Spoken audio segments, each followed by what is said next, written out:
اللهم صل على سيدنا ومولانا محمد. ساری کائنات میں موت آسان بن کر اگر کسی کے سامنے آئی، میرے نبی کے سامنے آئی، باادب بن کر کسی کے سامنے آئی، میرے نبی کے سامنے آئی، اجازت لے کر اگر کسی کے سامنے آئی تو میرے نبی کے سامنے آئی، میرے نبی کے سامنے آئی باادب ہو کر اجازت لے کر. دروازہ کھٹکھٹایا گیا، نظام پہلے سے بن گیا، ہلکا سا سر کا درد شروع ہوا. عائشہ سے اللہ کے رسول صلی اللہ علیہ وسلم کہنے لگے امی جان سے، سر میں پٹی باندھو عائشہ، بہت درد ہو رہا ہے.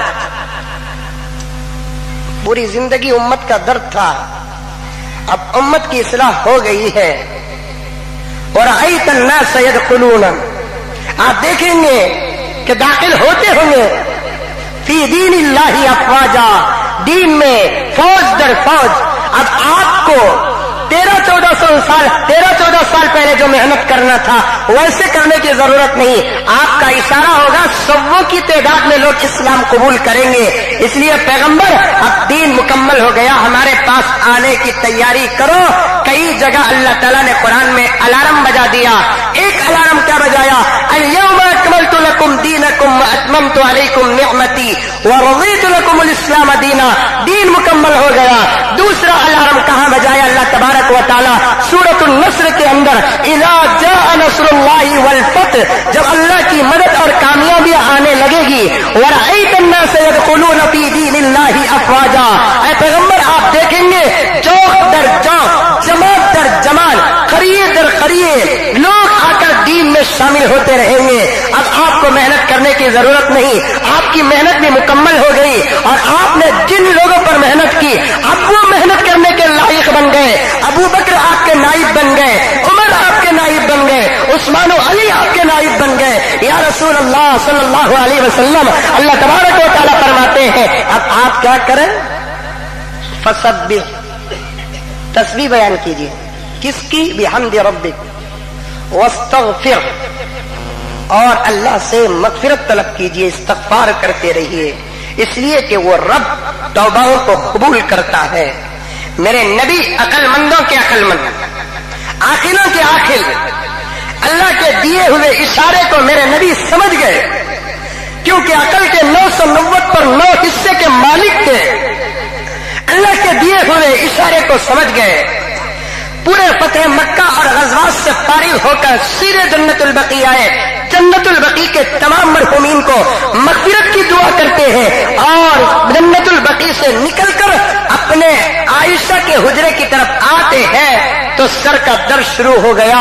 یہ ابتدا تھی اور ایک نظام کا اول مرحلہ تھا. درد شروع ہوا، سر میں پٹی باندھے آتے ہیں اللہ کے رسول. کب درد شروع ہوا؟ مختلف روایات ہیں. جمعے کا دن تھا، درد شروع ہوا. پیر کا دن تھا، درد شروع ہوا. ہفتے کا دن تھا، درد شروع ہوا. بخار ڈائریکٹ آتی نہیں، بخار آنے سے پہلے درد آتا ہے، درد کے بعد بخار آتی ہے. اللہ کے رسول کو بخار کے بعد درد آیا، درد کے بعد بخار آئی. اور اس زمانے کی جو دوائیں تھی اللہ کے رسول صلی اللہ علیہ وسلم اسے استعمال کرتے تھے، لیکن موت کے سامنے ہر سکسس دوا بھی بیکار ہو جاتی ہے، نتیجہ نہیں ہوتی ہے. ہفتہ تھا، اتوار گزرا، پیر گزرا، منگل گزرا، چاشمبہ گزرا. چاشمبے کے دن حسن اتفاق اللہ کے رسول صلی اللہ علیہ وسلم کی طبیعت میں کچھ افاقہ ہوا. اسی لیے یہ امت کا ایک جاہل طبقہ آخری چاشمبہ مناتا ہے. مناتا نہیں مناتا ہے بھئی؟ آخری چاشمبے کا کیا مطلب؟ اس کے بعد چاشمبہ آتا نہیں کیا؟ نہیں، حضور صلی اللہ علیہ وسلم کے اوپر اس کے بعد چاشمبہ نہیں آیا کرتے. ویسا کہتا آخری پیر بھی منانا، اس کے بعد پھر پیر نہیں آیا. آخری اتوار بھی منانا، اس کے بعد پھر اتوار نہیں آیا. آخری جمعہ بھی منانا، پھر پورا ویک کپن پرک میں رہنا. نہ آخری چشمہ، نہ آخری جمعرات، نہ آخری پیر، نہ آخری منگل، نہ آخری ہفتہ. ہاں قیامت جمعے کے دن آئے گی تو وہ جمعہ آخری، اس سے پہلے کی جمعرات آخری، اس سے پہلے کا چشمہ آخری، اس سے پہلے کا منگل آخری، اس سے پہلے کا پیر آخری، اتوار آخری، ہفتہ آخری ہے. اس سے پہلے نہ کبھی ہفتہ آخری ہوگا، نہ اتوار آخری ہوگا، نہ پیر آخری ہوگا، نہ منگل چشمہ جمعرات جمعہ آخری ہوگا. چن کھانے کی نیت رہی تو حدیث کیا ملی مسلمانوں کو؟ وہ بھی 90 عقیدے کہتے. آخری چشمے کو حضور کا صدقہ اتارنا کہتے. ہمیں کیا ہوتے ہیں حضور کا صدقہ اتارنے کے لیے؟ اللہ اتارا تو پوری زندگی کھانا کھا رہے ہیں. اللہ ہی اتار سکتا ہے میرے نبی کا صدقہ.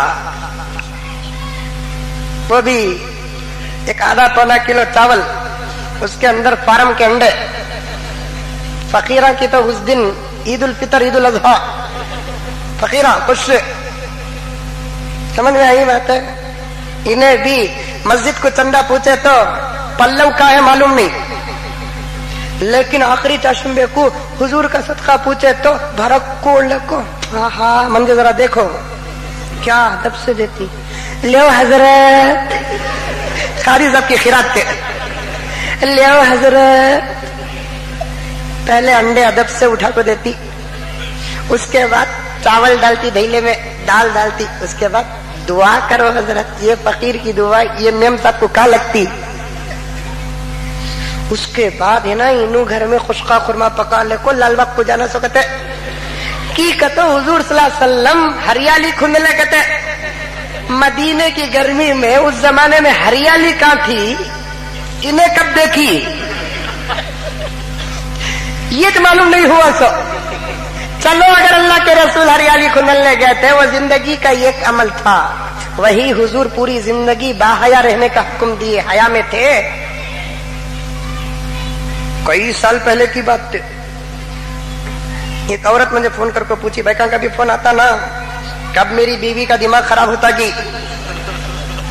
سمجھ میں آئی بات ہے؟ آ جاتے فون.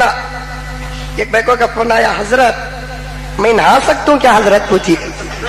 میں بولے آ گیا اماں تو نانا کا تو منظر کیوں پوچھ رہے ہے؟ اگر یہ فون کے اندر کی گفتگو مسز مزمل کو معلوم ہوئی نا، تیرا تو کچھ نہیں ہوتا، مزمل کا خطبہ ہو جاتا. تیرا تو کچھ ہوتا نہیں، مزمل کا خطبہ ہو جاتا. نہیں حضرت، وہ ہمارے نانی بولے آج آخری چشمہ کہتے، نہانا نہیں کہتے، بیکا حمام کو گئے تو منڈی ہلتی کہتے. مزاور رہے، بیکا حمام کو گئے تو منڈی ہلتی کہتے. کیا وہ سارا دن ناپاک رہتی؟ پاکی تو دین کا حصہ ہے. الطہور شطر الایمان، پاکی دین کا حصہ ہے. جب ناپاک ہوتے ہیں پاکی حاصل کر لو. ایک اچھا کام کرے تو منڈی ہلتی، ٹی وی دیکھے کبھی بھی منڈی ہلی، نماز چھوڑے کبھی بھی منڈی ہلی، دودھ والے سے بات کرے منڈی ہلی، سنگا والا گھر کے اندر آیا منڈی ہلی. پھر یہاں کہیں کو منڈی ہلتی، کون کی گڑگے کو مارا تو ہم کیا بوڑھے کہتے ہیں؟ نہیں، اس کی کوئی اصل نہیں ہے.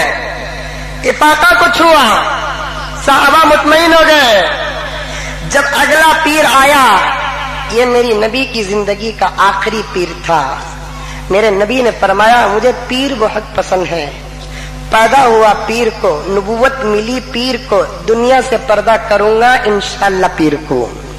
اس لیے کہ میں ہر پیر روزہ رکھتا ہوں، اس خوشی میں رکھتا ہوں کہ خدا نے مجھے پیر کو پیدا کیا ہے. اسی لیے بعض لوگ برتھ ڈے کا مسئلہ نکالتے ہیں. حضور بھی پیدا ہونے کی خوشی منائے، خوشی روزہ رکھ کر منائے. تمہیں کیک کاٹ کر منگائیں، کیک کاٹ کر خوشی منانا عیسائیوں کا طریقہ ہے. روزہ اور عبادت کر کے خوشی منانا میرے نبی کی شریعت ہے. اس دن روزہ رکھو نہیں، اس دن پیٹ کاٹیں گے. پیر کا دن میرے نبی کی زندگی کا آخری دن تھا. اللہ تعالیٰ نے حضرت اسرائیل سے کہا، اسرائیل جاؤ میرے نبی آخر الزمان کے پاس، اس لیے کہ میں دنیا سے نبوت کا دروازہ بند کرنا چاہتا ہوں. اب یہ زمین نبی سے خالی ہو جائے گی. آدم سے لے کر میرے حبیب تک ہم وقتاً فوقتاً نبی بھیجتے رہے. اب یہ میرا نبی جو ہے وہ آخری نبی ہے. اسے اب میرے پاس بلا لو. بڑی تکلیفیں برداشت کیا ہے میرا نبی. بھوک پر بھوک برداشت کیا ہے. پیٹ میں پتھر باندھتا تھا, کبھی میرے پاس پیٹ بھر کی روٹی نہیں مانگتا تھا. چاہو اب ہم ہمیشہ کے لیے اپنے نبی کو راحت نچھاور کرنا چاہتے ہیں. ہم اپنے نبی کو ہمیشہ کا سکون دینا چاہتے ہیں. وہ نبی امت کے خیال سے کبھی اپنے جسم پر کوئی قیمتی کپڑا نہیں پہنا. اس کے پیون کو دیکھ کر آسمان کو رونا آتا تھا. جاؤ اسرائیل میرے حبیب کو لے کر آؤ, ہم اسے اب جنتی لباس پہنانا چاہتے ہیں. میرا نبی کبھی ایک نرم نہالی اور گدے پر نہیں سویا. امت کی فکر میں وہ ہمیشہ ان پھٹی اور سادی حسیروں پر سوتا تھا. سو کر جب اٹھتا تھا تو اس خوبصورت پیٹھ پر حسیر کے کاڑیوں کے نشان رہتے تھے.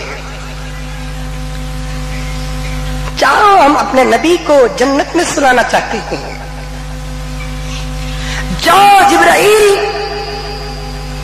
میرا نبی کبھی رات بھر پوری نبوی زندگی میں سویا نہیں.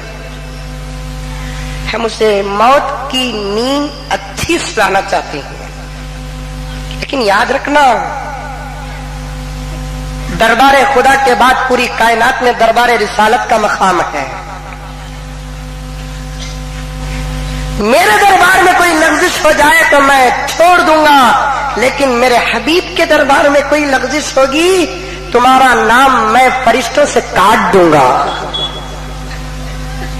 چاہنا باادب ہو کر ہزاروں سال بنے تمہیں پیدا کیے ہوئے, یہ گھڑی تمہارے امتحان کی ہے. اے اسرائیل, ہم نے کبھی تم سے امتحان نہیں لیا, یہ گھڑی تمہارے امتحان کی ہے. اترنا پورے ادب کے ساتھ جانا میرے نبی کے پاس. حضرت اسرائیل اترے, امتحان تھا. سیدھے میرے نبی کے دروازے کے پاس حاضری دیتے ہیں. دروازہ کھٹکھٹانے کی آواز آتی ہے. کسی نے سوچا بھی نہیں تھا, لیکن میرے نبی نے سوال کر دیا. پیر کے دن صبح ہی سے میرے نبی کو غش پہ غش طاری ہے. کبھی ہوش آتی, کبھی ہوش جاتی. پوری زندگی میرے نبی نے کسی نرم تکیے میں سر نہیں رکھا, ایک آدھا پونا گھنٹے کے لیے بھی.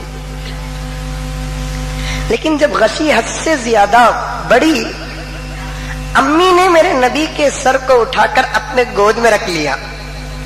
جب ہوش آیا تو نرم گود پر میرے نبی نے پوچھا, عائشہ میرا سر کہاں ہے؟ یا رسول اللہ میرے گود میں ہے, میرے گود میں ہے. اللہ کے رسول نے فرمایا کوئی بات نہیں, تکیے میں اگر ہو تو اٹھا کر زمین پہ رکھ دینا. اگر موت کے وقت اس نرم بستر پر میں سوؤں تو میری امت کا کیا ہوگا؟ موت کے وقت اگر میں اس نرم بستر پہ سوؤں میری امت کا کیا ہوگا؟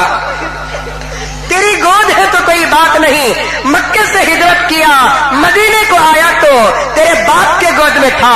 دنیا سے ہجرت کر کے آخرت کو جاؤں گا تو صدیقہ کے گود میں سر ہو تو کوئی فرق نہیں. اللہ کے رسول طاقتوروں کے لیے مثال تھے, بڑے جری انسان تھے. 40 جنتیوں کی طاقت اللہ نے میرے نبی کو عطا کیا. 40 نبیوں کی طاقت اللہ نے میرے نبی کو عطا کیا. لیکن آج وہ نبی اٹھ کر بیٹھنے کی طاقت بھی نہیں رکھ رہا ہے.